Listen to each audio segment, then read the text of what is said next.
જીવન સંદેશના યુટ્યુબ પ્રસારણોમાં આપ સર્વનું પ્રભુ ઈસુ ખ્રિસ્તના પવિત્ર અને પ્રેમી નામમાં આવકાર કરું છું. પ્રભુના પ્રેરિતોના જીવનના સંબંધી કેટલીક વાતો આપણે શીખી રહ્યા છે. એમના જીવનમાં પ્રભુએ કરેલા કાર્યો અને એમણે માનવજાત માટે પ્રદાન કરેલી સેવાઓને ધ્યાનમાં રાખીને આપણે પ્રભુના વચનમાંથી એમના જીવન વિશે કેટલીક માહિતી પ્રાપ્ત કરી રહ્યા છે. પ્રભુ આપણા શિક્ષણને પુષ્કળ આશીર્વાદિત કરે એ આશા અને પ્રાર્થના સાથે આજે આપણે જે પ્રેરિતના જીવન સંબંધી જોવા જઈ રહ્યા છે એ પ્રેરિતનું નામ છે યોહાન. યોહાનને પ્રેમના પ્રેરિત એવું બિરુદ આપવામાં આવ્યું છે. હવે યોહાન અથવા તો અંગ્રેજી ભાષામાં જેમને જ્હોન કહે છે એમના નામનો અર્થ થાય છે ગોડ ઇઝ ગ્રેસિયસ. હિબ્રુ ભાષામાં એમને યોહાનન આ એક પુરુષવાચક નામ છે. પ્રભુનું વચન એમના જીવન સંબંધીની જે ચાવીરૂપ કલમ છે ત્યાં આ પ્રમાણે કહે છે. યોહાન અનુસાર શુભ સંદેશ એનો 13મો અધ્યાય અને એના 23મા વચનમાં, હવે જમતી વેળાએ તેના શિષ્યોમાંનો એક જેના પર ઈસુ પ્રેમ રાખતા હતા તે ઈસુની છાતીને અઢેલીને બેઠેલો હતો. હવે પ્રેરિત યોહાનના જીવનથી અથવા તો પ્રેરિત યોહાન વિશે આપણે સુપરિચિત છે, કારણ કે તેમણે નવા કરારમાં ઘણું બધું લખાણ પ્રદાન કર્યું છે. તેઓએ એક સુવાર્તા, પત્રો અને પત્રો સાથે પ્રકટીકરણના માનવી લેખક એ તેઓ છે. લુક તથા પાઉલને બાદ કરતાં માનવી લેખક તરીકે તેમણે નવા કરારમાં ઘણું બધું લખ્યું છે અને તેથી પવિત્ર શાસ્ત્રમાં તેમના વ્યક્તિત્વ તથા તેમના ચારિત્ર્યની ઊંડી છાપ આપણને જોવા મળે છે. એમના ચારિત્ર્યની ઊંડી સમજ આપણને એમના લખાણોમાંથી પ્રાપ્ત થાય છે. એટલે યોહાન વિશે જે કંઈ પણ આપણે જાણી શકીએ છીએ તે મુખ્યત્વે તેમના લખાણોમાંથી આપણે તારવી શકીએ છીએ. તેમની સુવાર્તા દ્વારા તેમનો ખ્રિસ્ત પ્રત્યેનો દૃષ્ટિકોણ સ્પષ્ટ થાય છે. તેમના પત્રોમાંથી તેમનો મંડળી સાથેનો વ્યવહાર આપણે નિહાળી શકીએ છીએ અને પ્રકટીકરણમાં ઈશ્વરે તેમને આપેલા દિવ્ય દર્શન દ્વારા ભાવિ આવનાર સમય અંગે એ આપણને શિક્ષણ આપે છે. પવિત્ર શાસ્ત્ર અને ઇતિહાસ એ બંને નોંધ કરે છે કે યોહાન એ પ્રાચીન મંડળી મધ્યે એક મહત્ત્વની ભૂમિકા ભજવનાર વ્યક્તિ હતા. અલબત્ત તેઓ પ્રભુ ઈસુ ખ્રિસ્તના અંતર્ગત વર્તુળમાંના એક સભ્ય હતા અને સાથે સાથે આ જૂથના તેઓ પ્રબળ સભ્ય હતા. તેઓ યાકૂબ, જેના વિશે ગત અઠવાડિયે આપણે જોઈ ગયા, પ્રેરિત યાકૂબના નાના ભાઈ થાય છે. જોકે પ્રેરિતોના કાર્યોના પ્રથમ જે 12 અધ્યાય છે તેમાં તેઓ પિત્તરના રોજિંદા સાથી હતા એ વાત આપણને જોવા મળે છે અને પિત્તર હંમેશા અગ્ર ભૂમિકામાં રહેતા અને યોહાન એ પાશ્ચાત ભૂમિકામાં રહેતા હતા. પરંતુ યોહાનને પણ નેતૃત્વ કરવાનો મોકો મળે છે એવું પવિત્ર પુસ્તક બાઇબલ આપણને જણાવે છે. છેવટે તેઓ સર્વ શિષ્ય જે હતા પ્રભુના એ સર્વ શિષ્યો કરતાં દીર્ઘકાલીન જીવન જીવ્યા હતા અને પ્રાચીન મંડળીમાં તેમની ભૂમિકા એ આદરણીય અને પિતાતુલ્ય ભૂમિકા હતી અને જેની અસર પ્રથમની સદી પૂરી થઈ ત્યાં સુધી એશિયા માઇનોર સુધી પ્રસરેલી હતી અને તેથી તેમનું આધિપત્ય એ પ્રાથમિક અવસ્થાની મંડળી ઉપર કાયમી ધોરણે અંકિત થઈ ગયેલું જોવા મળે છે, જે પ્રેરિતોના યુગ બાદ પણ આપણને જોવા મળે છે. અને મોટાભાગે એમના મોટાભાઈ જે યાકૂબ હતા એમના જીવન ચરિત્રમાં જે જોયું એ જ બધી બાબતો આપણને એમના જીવનમાં પણ જોવા મળે છે.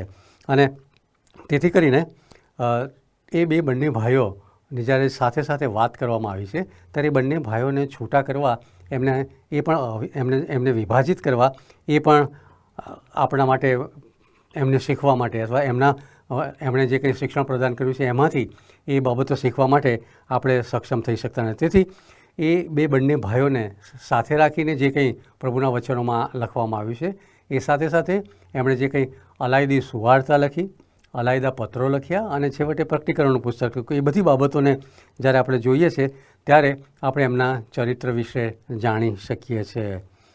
યોહાન યાકૂબની સાથે હતા અને તેથી કરીને એ પણ એમના મોટા ભાઈના સ્વભાવથી સુપરિચિત હતા અને એમના મોટા ભાઈના સ્વભાવની અસર તળે તેઓ પણ હતા.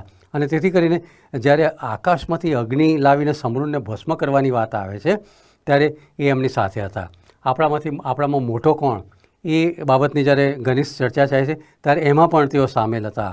અને એમના મોટા ભાઈના જે ગુણલક્ષણોમાં આપણે એમનો ઉત્સાહ, એમની મહત્ત્વાકાંક્ષાઓ જે જોઈ એ બધું યોહાનના જીવનમાં પરાવર્તિત થતું. અને તેથી એમને જે હુલામણું નામ આપવામાં આવ્યું, પ્રેમના પ્રેરિત, એ બહુ વિશેષ નોંધપાત્ર છે. કારણ કે નવા કરારના કોઈ પણ લેખક કરતાં પ્રેમના સંબંધમાં એમણે ઘણું બધું લખ્યું છે. અને ખાસ કરીને વિશ્વાસી વ્યક્તિનો પ્રભુ પરત્વેનો પ્રેમ, મંડળી માટેનો પ્રેમ, એકબીજા માટેના પ્રેમ રાખવાની વાત ઉપર એ ભાર મૂકે છે. અને જે સાચા વિશ્વાસી છે એની ગુણવત્તાનું પ્રમાણ એ પ્રેમ છે એ બાબતે દર્શાવે છે. અને પ્રેમ એ એમના લખાણોનો મુખ્ય ઉદ્દેશ રહ્યો છે. તેઓ જે પ્રેમની વાત કરે છે એ પ્રેમને એક ગુણવત્તા તરીકે પ્રભુ ઈસુ ખ્રિસ્તના જીવન મારફતે શીખ્યા હતા.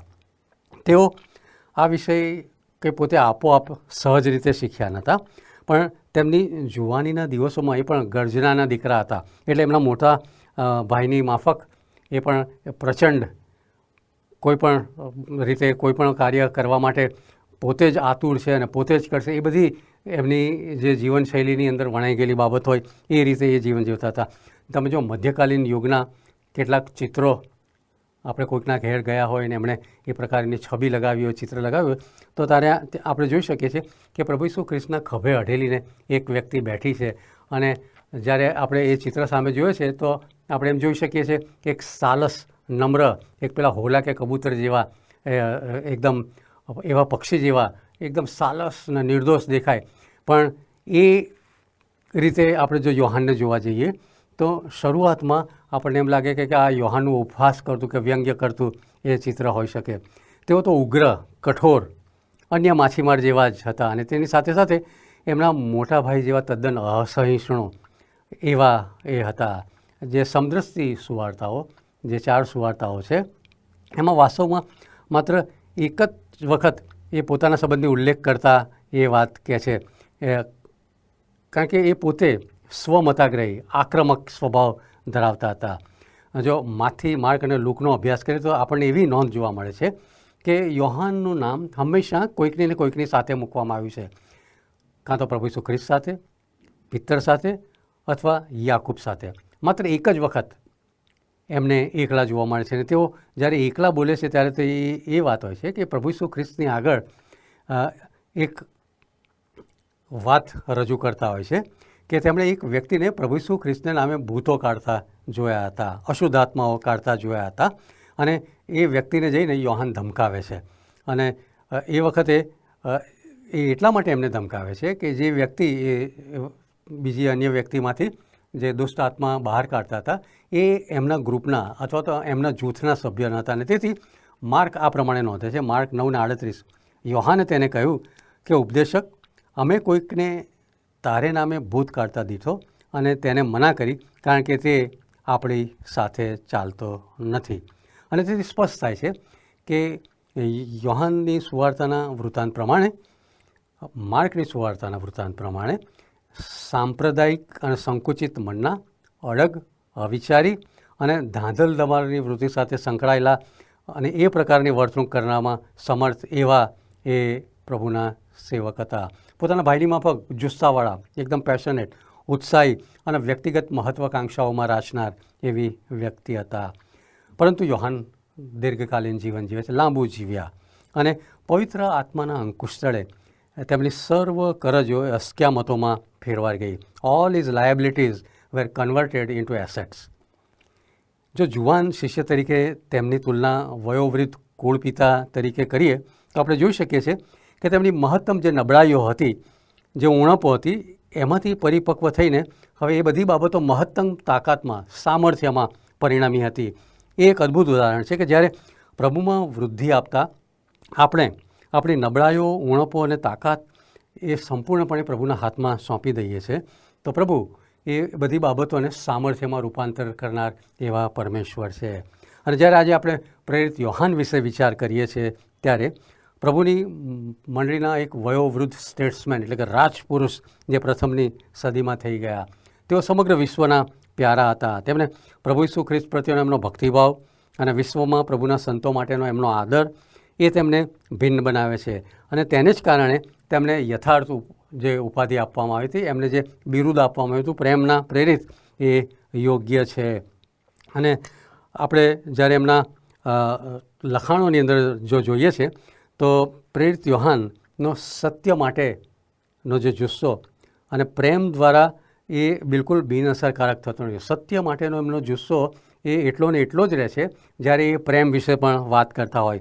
અને તેથી તો આપણને એ જાણવા મળે છે કે એ આ બધી બાબતોની વચ્ચે તાદાત્મ્ય, સપ્રમાણતા રાખે છે એમના શિક્ષણની અંદર અને એમણે જે કંઈ લખાણો લખ્યા છે એની અંદર. અને યોહાનની ઈશ્વરના સત્ય માટેની આસ્થા તેમના લખાણોને વિશિષ્ટ બનાવે છે, એ બીજા બધા કરતાં અલગ બનાવે છે. અને તેથી એમના લખાણોમાં એ સૌથી વધુ નિરક્ષીર હતા, એટલે દૂધનું દૂધ ને પાણીનું પાણી એ રીતનું લખાણ કરનાર વ્યક્તિ હતા. જ્યાં સુધી એમના વિચારોને લાગે વળગે છે ત્યાં સુધી એ તેમના વિચારોની અંદર પણ એ નિરપેક્ષ હતા અને પરિશુદ્ધ હતા, એ ઓબ્જેક્ટિવ હતા અને એબ્સોલ્યુટ હતા. એ જે કંઈ કહેતા હતા એ બાબતોને તેઓ હંમેશા ચોકસાઈથી કાર્યરત રહેતા. દરેક બાબતોમાં એ એટલા અટલ હતા. અને એમના શિક્ષણમાં ઘણા ઓછા અસ્પષ્ટ વિચારો આપણને જોવા મળે, કારણ કે તેઓ જે બાબતો ઉપર ભાર મૂકતા, જે બાબતોનો ઉલ્લેખ કરતા, તેની ભાષા એ તદ્દન સામાન્ય માણસને પણ સમજણ પડે એવી સરળ હતી. દાખલા તરીકે એમની સુવાર્તા, એમણે જે કંઈ ગોસ્પલ લખી છે એ સુવાર્તામાં એમણે પ્રકાશને અંધકારની વિરુદ્ધ મૂક્યો, જીવનની સામે મરણ, દેવના રાજ્યની સામે શૈતાનનું રાજ્ય, દેવના બાળકોની સામે શૈતાનના બાળકો, ન્યાયી માણસના ચુકાદાની સામે અન્યાયી માણસ કે દુષ્ટ માણસોનો પ્રભુ ન્યાય ચુકાદો કરશે એ, જીવનના પુનરુત્થાનની સામે ચિરંતન નરકવાસમાં રહેનાર લોકો માટે વાત કરે છે, ખ્રિસ્તની સામે ખ્રિસ્તનો નકાર, ફળવંતની સામે ફળ વિનાના જીવનની વાત કરે છે, આજ્ઞાધીનતાની સામે અનાજ્ઞાધીનપણું, પ્રેમની સામે ધિક્કાર અને સત્યની સાથે સંપૂર્ણતામાં તથા વિરોધમાં વ્યવહાર જે આવે એ બધી બાબતોને એ બહુ સ્પષ્ટ રીતે સમજાવતા અને એની ભેદરેખા એમણે એમના લખાણોમાં ખૂબ સારી રીતના સમજાવે છે. એ જ પ્રકારે એમનો અભિગમ એમના પત્રોમાં પણ એમણે જારી રાખ્યો છે. તેઓ આપણને કહે છે કે ક્યાં તો આપણે અજવાળામાં ચાલીએ છીએ, કાં તો અંધારામાં ચાલીએ છીએ. આપણે ક્યાં અજવાળામાં વસવાટ કરીએ છીએ, કાં તો અંધારામાં વસવાટ કરીએ છીએ. આપણે કાં તો ઈશ્વરથી જન્મ પામ્યા છે અથવા તો આપણે પાપમાં જીવન જીવી રહ્યા છે. અને પાપ સાથે જીવન જીવતા જીવતા આપણે ઈશ્વરની સાથે સંબંધ રાખી શકતા નથી, એ વાતની સ્પષ્ટતા તેઓ કરે છે. તેથી એમના પત્રની અંદર 1 યોહાન 3 અધ્યાય 9મા વચનમાં તેઓ આ પ્રમાણે લખે છે, જે કોઈ દેવથી જન્મેલો છે તે પાપ કરતો નથી, કેમ કે તેનું બીજ તેનામાં રહે છે.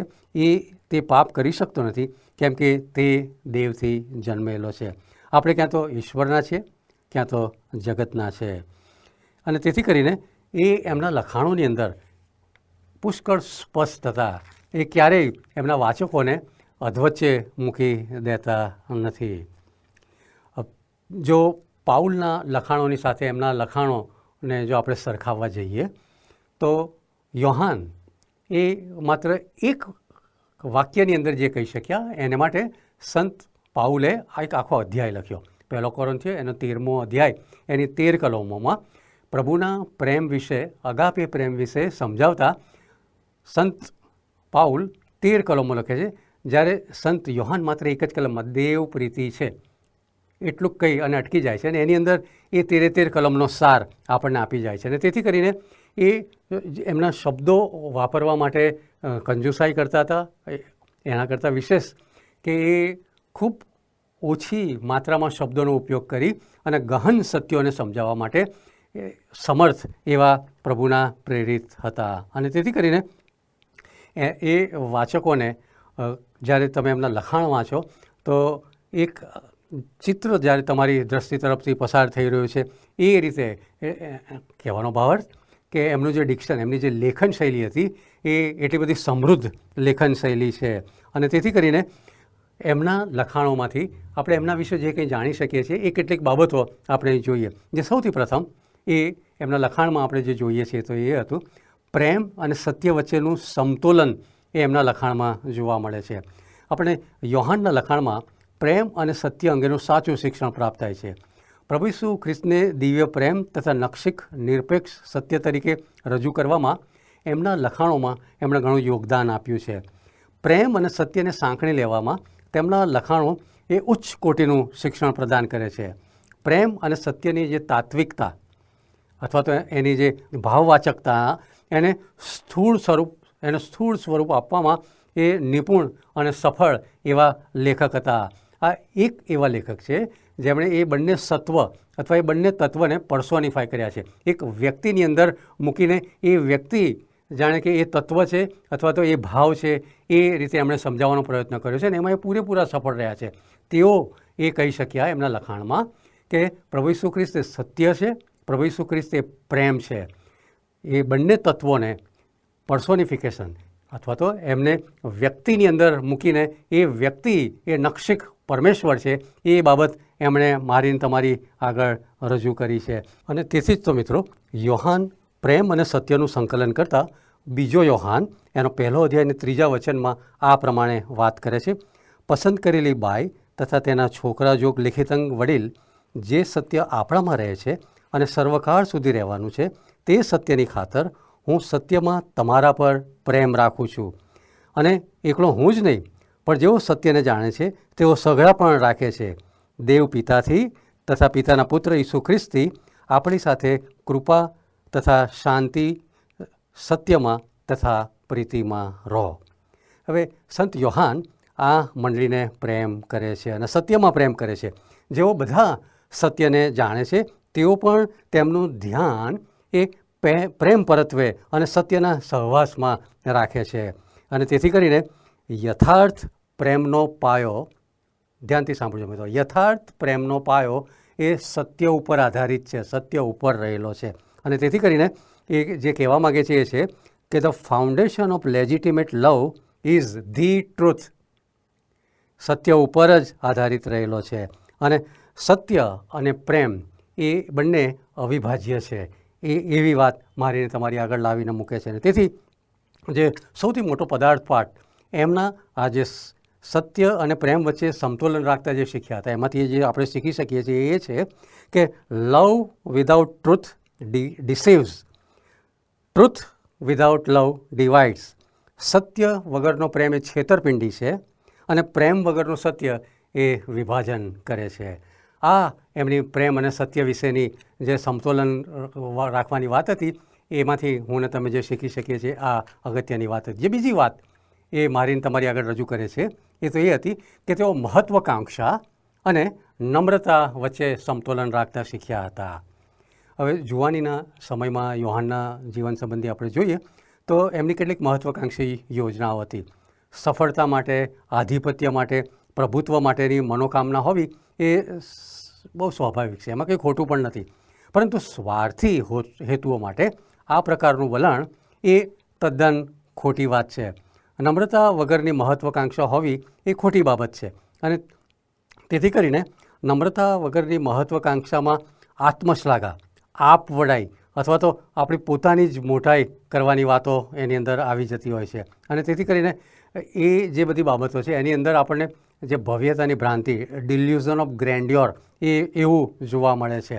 માર્કની સુવાર્તા એના 9મા અધ્યાયની અંદર આપણે જો જોઈએ તો જે ઘટના બની હતી કે કોઈક એક વ્યક્તિ પ્રભુ ઈસુ ખ્રિસ્તના નામે સેવા કરતો હોય છે અને તેને સંત યોહાન ધમકાવે છે. અને ત્યારબાદ માર્કની સુવાર્તા 10મા અધ્યાયની અંદર યાકૂબ અને યોહાન પ્રભુ ઈસુ ખ્રિસ્તને મળીને તેમના રાજ્યમાં એકને જમણે હાથે અને બીજાને ડાબે હાથે બેસી એવી વિનંતી કરે છે. ત્યાં પ્રભુ ઈસુ ખ્રિસ્ત માર્મિક રીતે દોહરાવતા, પુનરોક્તિ કરતા નમ્રતાનું મહત્ત્વ એ લોકોને સમજાવે છે. માર્ક અનુસાર શુભ સંદેશ એનો 10મો અધ્યાયની 31મું વચન પ્રભુ ઈસુ ખ્રિસ્ત એમને કહે છે, પણ ઘણા જેઓ પહેલાં છે તેઓ છેલ્લા અને જેઓ છેલ્લા છે તેઓ પહેલાં થશે. અને માર્ક 9મા અધ્યાયની 35મી કલમમાં કહે છે, જે કોઈ પહેલો થવા ચાહે તે તો સૌથી છેલ્લો તથા સૌનો સેવક થાય. અહીં પણ પ્રભુ ઈસુ ખ્રિસ્ત શિષ્યોમાં જે માહોમાં વિવાદ ઊભો થયો હતો એના પ્રશ્નની અંદર જવાબ આપે છે, પ્રત્યુત્તર આપે છે. અને ત્યાર પછી થોડી કલમો બાદ 10મા અધ્યાયની 35-37મી કલમમાં યાકૂબ અને યોહાનના જે વિનંતી હતી, કુખ્યાત વિનંતી રાજગાદી માટે, તેની નોંધ કરે છે. અને યાકૂબ અને યોહાન પોતાની માતાને દુષ્પ્રેરણા કરે છે અને પ્રભુની આગળ લઈ જઈને વિનંતી મોકલે છે, જે 41મી કલમમાં આપણને જોવા મળે છે. કે તેઓ ગુપ્તમાં ખાનગીમાં પ્રભુની મહેરબાની શોધવાનો પ્રયત્ન કરે છે. અને ફરી પાછું મહત્વાકાંક્ષા હોવી એમાં જે ભૂલ હતી, જે ખોટ હતી, એ તો એ હતી કે એ લોકો સ્થાન જંગતા હતા. એ લોકોને મહત્ત્વનું સ્થાન અથવા તો મહત્ત્વની પદવી કે હોદ્દો જોઈતો હતો. માન મોભાવાળું સ્થાન ગ્રહણ કરવા એ લોકો ઈચ્છતા હતા. એવા સ્થાન માટે પોતાને લાયક બનાવવાનું ઈચ્છતા નહોતા. એ માત્ર સ્થાનની મહેચ્છા ત્યાં રાખતા હતા. અને તેથી કરીને આ મહેચ્છા એ નમ્રતા સાથે સુસંગત હતી નહીં. અને પ્રભુ ઈસુ ખ્રિસ્તે વારંવાર એ વાતનો ઉલ્લેખ કર્યો છે કે તેમના રાજ્યમાં જે ઉચ્ચ સ્થાન છે એ સૌથી નમ્ર વ્યક્તિઓ માટે અનામત કે મુકરર કરવામાં આવ્યું છે. માર્ક 10:42-45 પ્રભુ ઈસુ ખ્રિસ્ત તેમને પાસે બોલાવીને કહે છે, વિદેશીઓ પર જેઓ રાજ્ય કરનારા કહેવાય છે તેઓ તેમના પર ધણીપણું કરે છે અને તેઓમાં જે મોટા તેઓ તેમના પર અધિકાર ચલાવે છે. પણ તમારામાં એમ નથી. પણ તમારામાં જે કોઈ મોટો થવા ચાહે તે તમારો સેવક થાય. જે કોઈ પ્રથમ થવા ચાહે તે સૌનો દાસ થાય. કેમ કે માણસનો દીકરો સેવા કરાવવાને નહીં પણ સેવા કરવાને તથા ઘણાની ખંડણીને સારું પોતાનો જીવ આપવા માટે આવ્યો છે. તેથી કરીને જેઓ મહાન થવા ચાહે છે તેમણે પ્રથમ નમ્ર થવું પડે. સાચી નમ્રતા તો પ્રભુનો જો નમૂનો હું અને તમે પ્રાપ્ત કરી શકીએ તો એ તો પ્રભુ ઈસુ ખ્રિસ્તમાં. પ્રભુ ઈસુ ખ્રિસ્ત એ સાચી નમ્રતાનું સૌથી મહાન ઉદાહરણ મારીને તમારી આગળ મૂકવામાં આવ્યું છે. અને એ એમના મૃત્યુની છેલ્લી આગલી રાતે શિષ્યોના પગ ધોઈને એ ત્યાં આગળ પરિપૂર્ણ કરે છે. આપણે જોઈ શકીએ છીએ કે પ્રભુ શિષ્યોને નમ્રતાનો પાઠ ભણાવવા માટે સ્વયં સેવકનું રૂપ ધારણ કરે છે અને એમના શિષ્યોના પગ ધોવે છે. ત્યાર પછી એમના લખાણમાંથી જે બીજી વાત આપણે શીખી શકીએ છીએ તો કે તેઓ સહન કરવું તથા મહિમા વિશે, ઈશ્વરના મહિમા વિશે અને સહન કરવા વિશે સમતોલન રાખવાનું શીખ્યા હતા. આપણે જોયું કે યોહાન તેમના જે શરૂઆતના વર્ષો હતા એમાં મહિમા અને વૈભવ વિશે એમના જીવનની અંદર એક પ્રકારની તૃષ્ણા હતી અને સહન કરવા વિશે અણગમો હતો. અને તેમની મહિમા માટેની જે તૃષ્ણા હતી એ એમને મુખ્ય સ્થાન પ્રાપ્ત કરવા માટે ઉત્તેજિત કરતી હતી અથવા તો એ પોતે આગવું સ્થાન પ્રાપ્ત કરે એ માટે એમને પ્રોત્સાહિત કરતી હતી. અને સહન કરવા વિશે એમને તદ્દન અણગમો હતો, અનિચ્છા હતી. અને એ બાબતો આપણને ત્યાં જોવા મળે છે કે જ્યારે પ્રભુ ઈસુ ખ્રિસ્તની ધરપકડ થઈ એ રાત્રે અન્ય પ્રેરિતો તેમને મૂકીને નાસી ગયા. માર્ક 14:50 આ પ્રમાણે નોંધો. પછી સગડા તેને મૂકીને નાસી ગયા. એટલે પ્રભુ ઈસુ ખ્રિસ્તને મૂકીને સગડા નાસી ગયા. હવે બંને ઈચ્છાઓ કે જે બંને મહેચ્છાઓ હતી એ સમજી શકાય એવી છે. યોહાને પ્રભુ ઈસુ ખ્રિસ્તનો મહિમા રૂપાંતરના પર્વત ઉપર નિહાળ્યો હતો. માથ્યુ 19:28-29 અંદર પ્રભુનું વચન જે કહે છે એ આ પ્રમાણે છે. અને ઈસુ તેઓને કહ્યું કે હું તમને ખચિત કહું છું કે જ્યારે પુનરુક્તિમાં માણસનો દીકરો પોતાના મહિમાના રાજ્યાસન પર બેસશે ત્યારે તમે મારી પાછળ આવનારા ઇસરાયેલના 12 કુળનો ન્યાય કરતા 12 રાજ્યાસન પર બેસશો. અને જે કોઈ ઘરોને, ભાઈઓને કે બહેનોને, બાપને કે માને, છોકરાને કે ખેતરોને મારા નામને લીધે મૂકી દીધા છે તેઓ 100 ગણા પામશે અને અનંત જીવનનો વારસો પામશે. હવે આ જે વચન હતું એ એમના સ્મરણમાં હતું, યોહાનના સ્મરણમાં હતું કે આવો આશીર્વાદ તો કોણ જતો કરે. બીજી બાજુએ કોઈક મૂર્ખ માણસ હોય એ સહન કરે. આપણે શા માટે સહન કરીએ? અને દરેક બાળકને માટે ખ્રિસ્તના મહિમાના ભાગીદાર થવું એ ઉચિત અને અનુકૂળ એવી મહેચ્છા હતી. જો આપણે સ્વર્ગના મહિમાના ભાગીદાર થવું હોય તો દુનિયાવી મુશ્કેલીઓ સહન કરવા માટે તૈયાર થવું પડે. દુનિયાવી મુશ્કેલીઓ સહન કરવી જ પડે.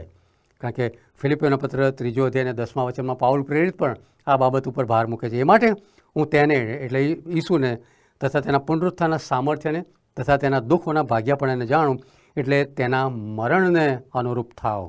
પાઉલ એમ નથી કહેતા કે શારીરિક કે માનસિક પીડા સહન કરવામાં સુખનો અનુભવ થાય છે, પણ તેઓ તો સરળતાથી સમજાવે છે કે મહિમા અને સહન કરવું એ બંને અવિભાજ્ય બાબતો છે. એક બાબત હોય ને બીજી ના હોય એવું શક્ય નથી. જેઓ મહિમાને પુરસ્કાર તરીકે મેળવવા ઈચ્છુક હોય તેમણે હંમેશા સહન કરવા માટે તૈયાર રહેવું પડે. મહિમાની કિંમત સહન કરવું છે. પાઉલ પ્રેરિત રોમનોના પત્રમાં પણ આ જ વાત સમજાવે છે.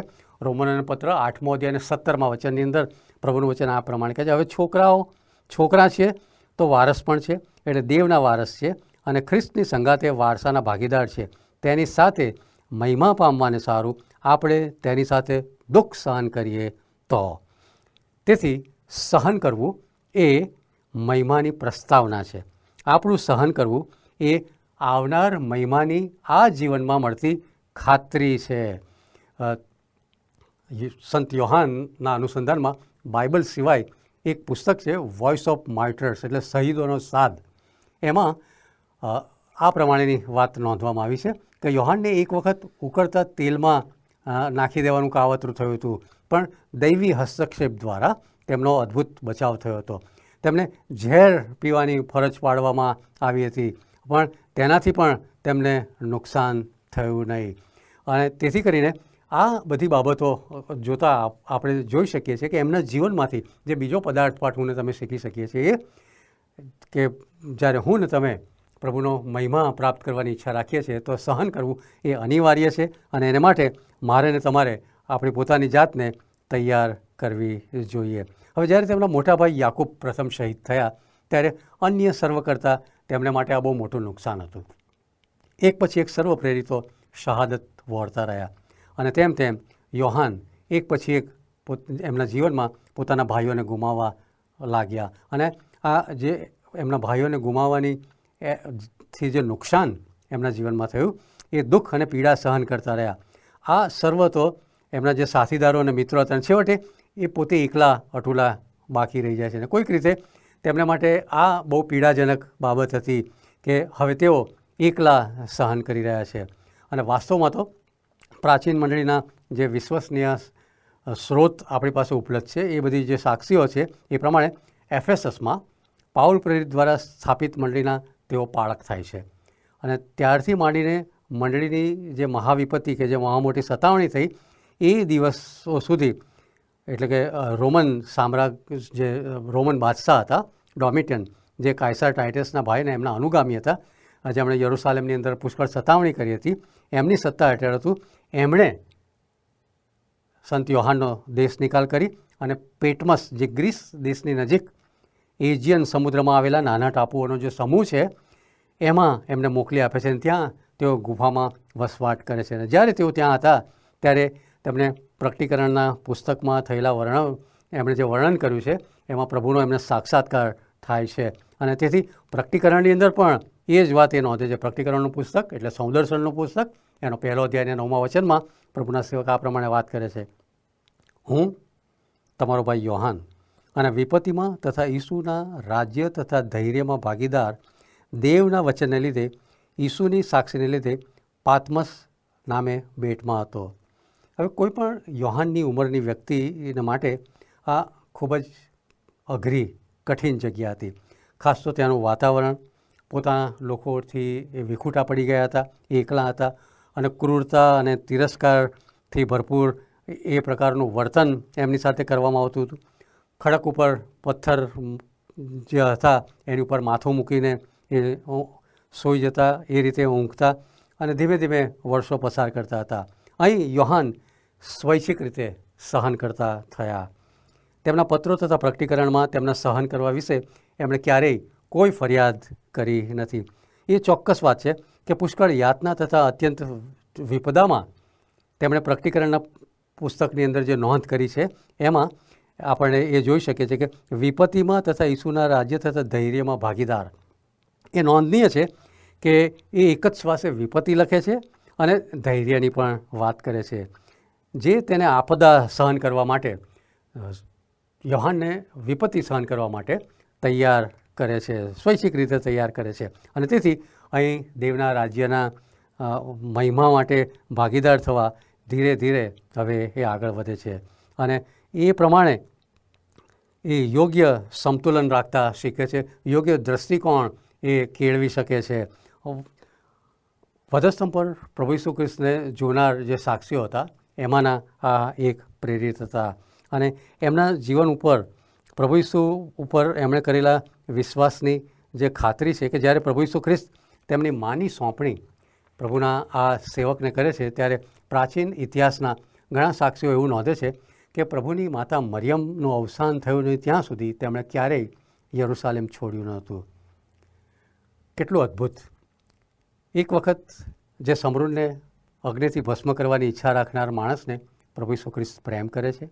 એક એવા માણસને પ્રેમ કરે છે કે જે સ્થાન અને મોભા માટે હઠાગ્રહી હતા. તેઓ એ માણસને પ્રેમ કરે છે કે જે લોકો એમને મૂકીને નાસી ગયા હતા, એમનો ત્યાગ કર્યો હતો. ખરેખર પ્રભુને માટે સહન કરવાનું જે હતું એ વખતે એ લોકો પ્રભુને અળગા મૂકીને જતા રહે છે. એવા પ્રભુના એક બાળકને પ્રભુ પકડે છે, પ્રભુ એમની પર પ્રેમ કરે છે અને પ્રભુ એમના વચનનું સત્ય એમને સમજાવે છે. અને એ સત્ય આજે મને ને તમને પ્રભુ પાછળ ચાલવા માટે પ્રેરણા સ્ત્રોત તરીકે બને છે. તેઓ સત્ય શબ્દનો પ્રયોગ પોતાની સુવાર્તા તથા પત્રોમાં 45 વખત કરે છે, પણ એ રસપ્રદ વાત છે કે તેઓ પ્રેમ શબ્દનો પ્રયોગ 80 કરતાં વધુ વાર કરે છે. ખ્રિસ્તે તેમને શીખવેલ સમતુલન જાળવતા હવે તેઓ પોતાના જીવનમાં શીખ્યા હતા.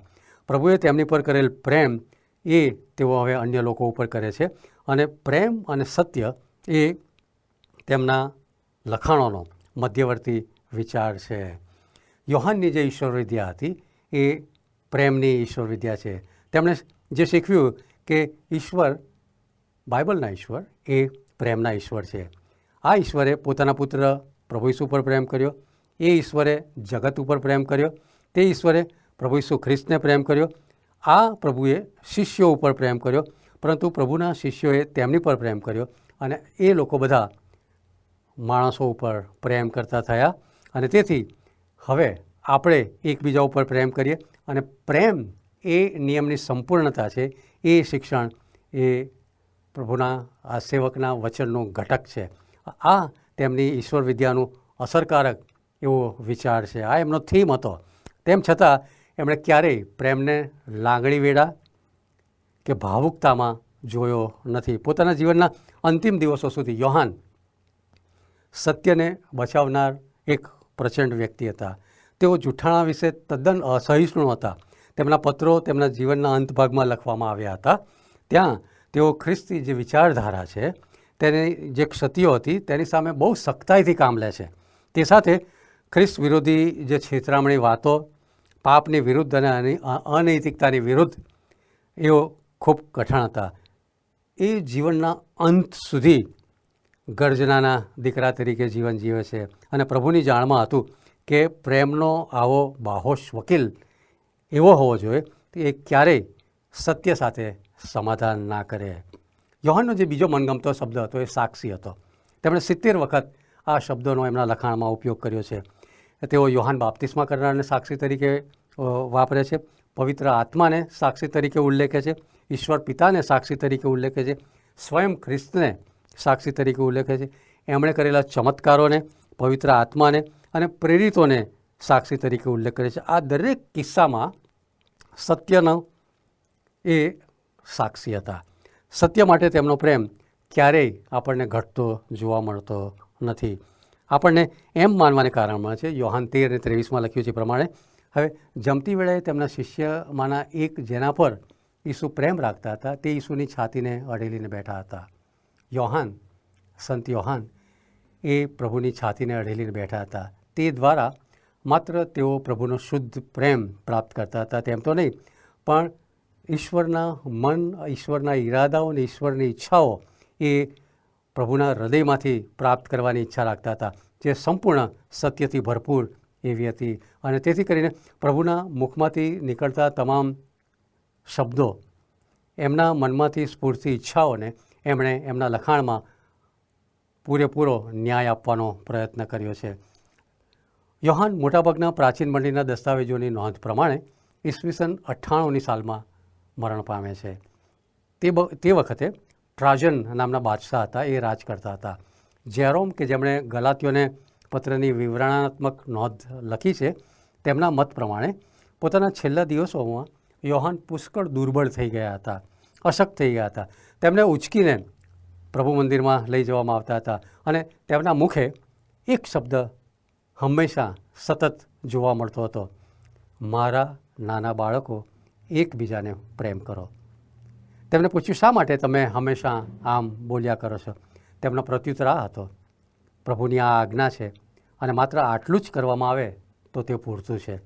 આમ આ ગાલિલ પ્રાંતના માછીમારો પિત્તર, આંદ્રિયા, યાકૂબ અને યોહાન ખૂબ જ મોટા પાયે માણસોને પકડનારા બન્યા.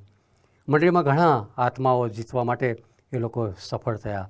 એક રીતે તો આજે પણ તેમની જાળો, તેમની સાક્ષી, તેમની સુવાર્તા અને તેમના પત્રો દ્વારા નાખવામાં આવે છે અને હજી આજની તારીખમાં પણ ઘણા મોટાભાગના સમુદાયને એ પ્રભુના વચનો પ્રભુ પાસે લાવે છે. જોકે આ બધા સામાન્ય માણસો હતા, મારા અને તમારા જેવા, પણ એમનું તેડું અસામાન્ય હતું, કારણ કે એ એક અસામાન્ય એવા ઈશ્વરને પગલે ચાલ્યા. પ્રભુ યોહાનના જીવન દ્વારા આપણે સર્વને પુષ્કળ આશીષ આપો.